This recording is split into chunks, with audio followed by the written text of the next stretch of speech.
Terima kasih pemirsa Anda kembali bersama kami. Pemerintah ini terus mendorong penggunaan kendaraan listrik untuk menggantikan kendaraan berbasis bahan bakar fosil. Ya, terdapat dua hal penting yang menjadi alasan didorongnya penggunaan dan pembangunan pabrik kendaraan listrik di Indonesia, yaitu tingginya subsidi untuk bahan bakar berbasis fosil dan adanya dampak negatif ke lingkungan dari bahan bakar minyak.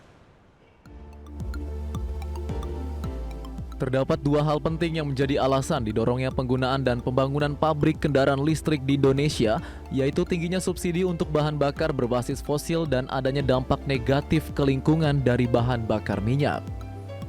Pengembangan kendaraan listrik merupakan amanat dari Peraturan Presiden Nomor 55 Tahun 2019 tentang percepatan program kendaraan bermotor listrik berbasis baterai untuk transportasi jalan.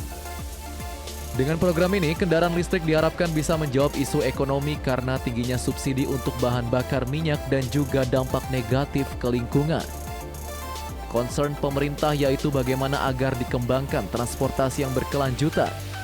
Kendaraan listrik berbasis baterai ini salah satu jawaban kedua isu tersebut. Kebijakan pemerintah ini didasarkan atas potensi besar yang dimiliki oleh Indonesia. Sebanyak 60% komponen kendaraan listrik kuncinya terdapat pada baterainya. Terkait ini, Indonesia memiliki cadangan komponen untuk membuat baterai yang tersedia melimpah di dalam negeri. Oleh sebab itu, strategi bisnis tentang pengembangan kendaraan listrik di Indonesia harus segera dimulai dan dirancang dengan baik. Penggunaan kendaraan listrik diharapkan menjadi salah satu solusi atas isu pencemaran lingkungan yang disebabkan emisi karbon kendaraan yang menyebabkan pencemaran udara, khususnya yang terjadi di kota-kota besar di Indonesia. Lalu bagaimana potensi bisnis produsen kendaraan listrik ke depan? Simak ulasannya hanya di Grid Up.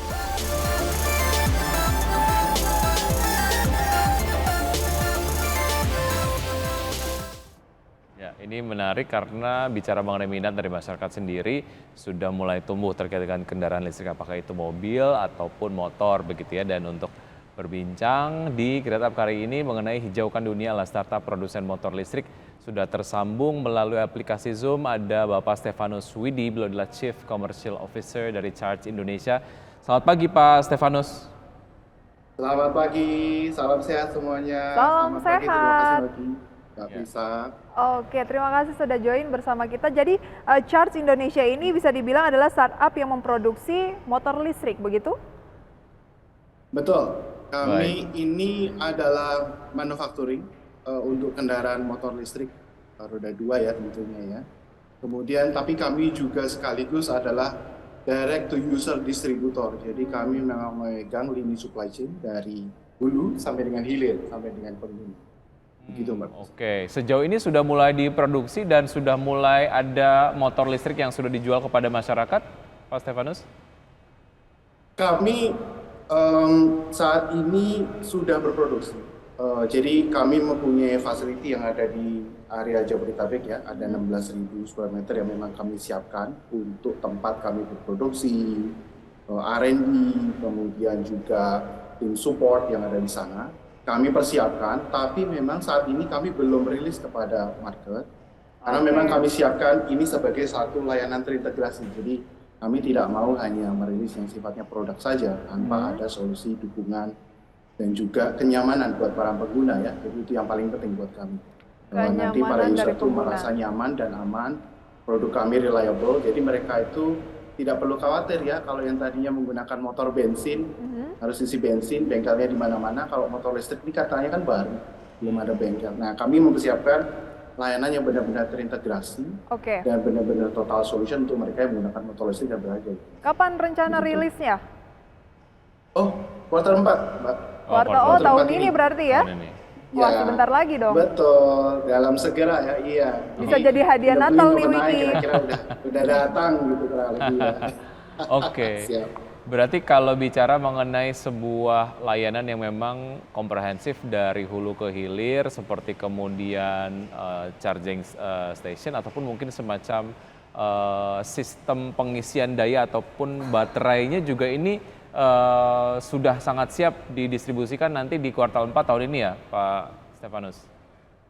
Jadi kalau boleh berangkat dari ujung gitu ya, dari produknya sendiri, memang kami ini adalah kendaraan listrik yang sebenarnya secara teknologi sudah diuji dan dites di berbagai macam negara kualitas dan Oke. reliability-nya gitu ya.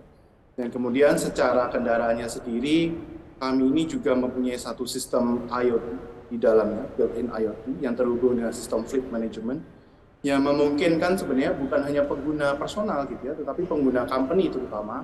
Kalau dia punya kendaraan motornya banyak, kemudian dia punya fleetnya banyak, dia bisa mengelola dengan benar, memaksimalkan penggunanya dengan benar. Nah, di dalam operasionalnya ini tentunya kan beda-beda ya. Jadi kalau saya pengguna personal, kalau saya pengguna ride hailing mungkin saya gitu ya, atau saya pengguna sebagai motor yang digunakan untuk company, apakah itu banking atau kantoran biasa, tentunya penggunanya akan sangat berbeda atau behavior-nya dalam charging itu berbeda. Jadi kami memberikan berbagai macam solusi, bisa jadi charging, mau fast charging juga ada, mau slow charging juga bisa, tergantung dari kapasitas masing-masing ya.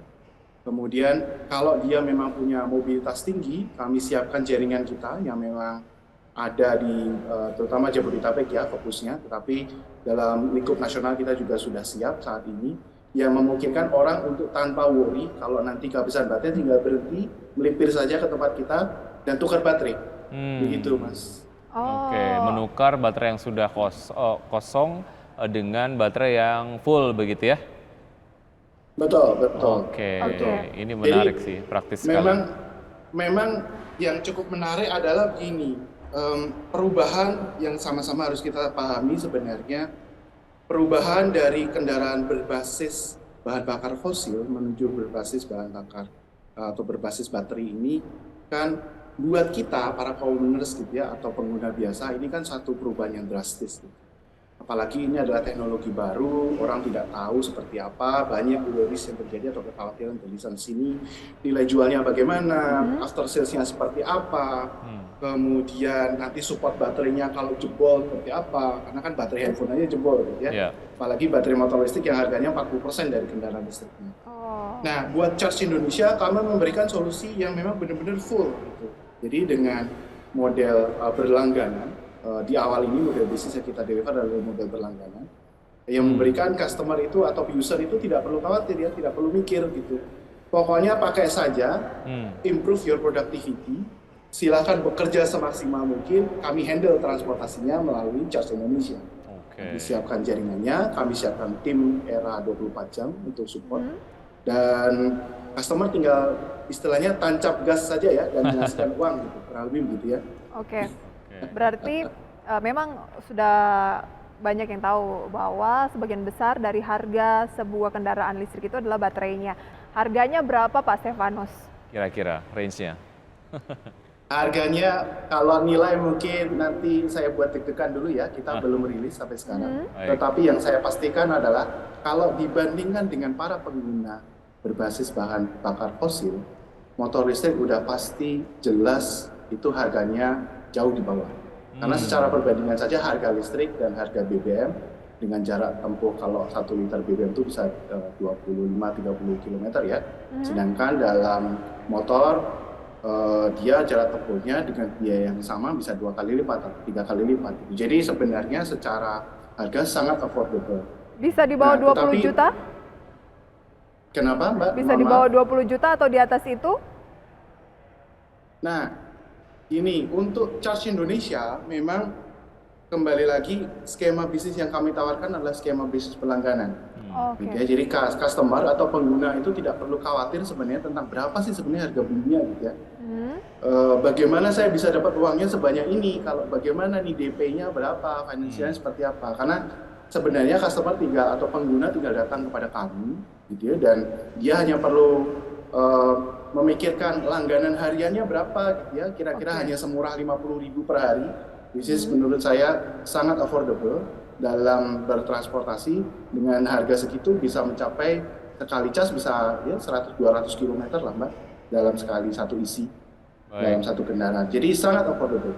Oke, Anda tadi menyampaikan istilah menyewa atau rental. Berarti sistemnya seperti apa tuh Pak? Ya, saya mungkin agak menghindari kata-kata sewa atau rental ya, karena kembali lagi sifatnya lebih kepada transaksional bisnis kalau Oke. menggunakan kata-kata sewa. Tetapi kalau dalam bahasa saya mungkin bahasanya adalah subscription sebenarnya. Oke. Karena ya betul, karena dalam konteks bahasa ini kami memang membawa brand Charge Indonesia ini menjadi satu brand yang lebih bukan hanya sebagai commoners, tetapi memang brand yang lebih kepada lifestyle, bahwa kita ditawarkan satu solusi untuk kita bisa bermobilitas secara murah dengan menggunakan kendaraan listrik, tetapi pada saat yang sama kita juga berkontribusi mengurangi emisi karbon tanpa harus khawatir. Tanpa harus khawatir bagaimana kalau saya mogok, bagaimana kalau saya accident, bagaimana saya kalau misalnya baterai saya rusak. Karena semuanya ada charge, tinggal ditelepon aja, 24 jam kita on time untuk. Jadi bentuknya subscription ya? Nanti. Yap. Oke. Kalau ini Dengan harga per harinya Rp50.000 per hari. Jadi, karena begini, kembali lagi orang itu kalau beli motor listrik dia kan tentunya berpikir ya, saya motor listrik ini kan motor baru, teknologi masih terus berputar. Baterai yang tadinya kotak tiba-tiba dalam periode selanjutnya di tahun depan jadi tipis gitu. Dan pemerintah masih terus melakukan standarisasi tentang ini kan, standarisasi tentang baterai. Kemudian teknologi IoT di dalamnya, model motornya banyak sekali perubahan. Dalam satu tipe brand yang sama saja, perubahan banyak sekali. Mau IoT-nya, mau modelnya, ya, fiturnya. Jadi membeli sekarang sebenarnya, in a way, dalam satu sisi sebenarnya customer akan kehilangan opportunity loss-nya untuk tadi perkembangan. Tapi hal itu tentunya hilang ya pada saat nanti bergabung, join bersama kami. Baik, 50.000 sebulan ya? Satu hari. Satu hari, oke ya. Oke. Nah, tadi disampaikan ya Pak, ini maklum ini mama tuh maunya harga murah aja. Pak Stefanus disampaikan jaraknya kan bisa maksimal 200 km, sudah diuji coba gitu ya. Berarti kalau ke Bandung itu dari Jakarta kan 150 km. Ya, berarti bisa ke Bandung sambil jalan-jalan di dalam kota masih bisa gitu ya. Tapi ketika misalnya baterainya udah selesai tuh, udah habis. Kalau mobil ataupun kendaraan motor mobil gitu ya bisa ke SPBU. Nah, gimana tuh Pak? Apakah kita harus bawa baterai cadangan? Ya, memang kendaraan listrik ini kembali lagi behavior-nya itu berbeda dengan kendaraan berbasis bahan bakar fosil ya, Mbak Bisa. Jadi cara kita mengemudikannya, kemudian cara kita menghitung berapa konsumsi baterai yang ada untuk menempuh jaraknya. Jadi memang kita diharapkan untuk berhitung. Tetapi pada poin-poin tertentu memang dengan infrastruktur yang siap untuk mendukung mereka yang mempunyai mobilitas tinggi, kita memang siapkan baterai swap station ya, atau stasiun penukaran baterai. Dan poin-poin ini yang sebenarnya memang nanti akan cukup berguna buat mereka apabila dia kehabisan baterai, gitu ya, hanya dengan membayar dalam amount tertentu atau jumlah tertentu, dia bisa mendapatkan penukaran baterai. Kemudian di sisi lain, pemerintah sudah sangat baik sebenarnya, sudah sangat suportif menurut saya, karena stasiun SPLU-nya PLN itu sudah ada di mana-mana. Ya, jadi motor kita datang bersama chargernya. Jadi kalau memang ada fast charger, ada slow charger, jadi dengan sekali charge saja kalau di SPLU PLN, tentunya dia sudah bisa mengatasi ya, mengantisipasi kalau saya habis baterai, colok sebentar, tinggal makan, ngopi dan sebagainya, sama cerita-cerita sama teman, motornya sudah terisi kembali dan siap untuk berjalan kembali. Kurang lebih begitu Mbak Bisa. Baik, ini saya sangat excited sekali untuk Charge Indonesia melakukan distribusi di akhir tahun ini, tahun 2022, dan ini secara ide sangat-sangat menarik. Dan semoga terus memberikan kontribusi terhadap pengurangan emisi lah ya, karena memang kendaraan ramah lingkungan adalah kendaraan yang kita butuhkan lah untuk masa depan. Pak Stefanus, terima kasih sudah bergabung, sukses untuk Anda, sampai jumpa. Selamat pagi Pak Stefanus. Oke, itu dia pemirsa, semoga bisa menjadi referensi untuk Anda bagi yang berminat punya motor listrik. Nah, nabung tuh, karena Desember ini rencananya Pak, ataupun bisa di awal tahun depan ya. Ya, dan ini sistemnya tadi disampaikan subscription 1 hari Rp50.000, ini ide yang sangat-sangat menarik sekali. Dan pemirsa, tetap bersama IDX Channel karena kami akan hadir dengan berbagai program yang menarik, dan semoga pembahasan hari ini dapat menjadi referensi dan informasi untuk Anda. Ya untuk pemirsa. Oke, saya Prisa Sompodatu. Saya Wiki Adrian. See you in the morning.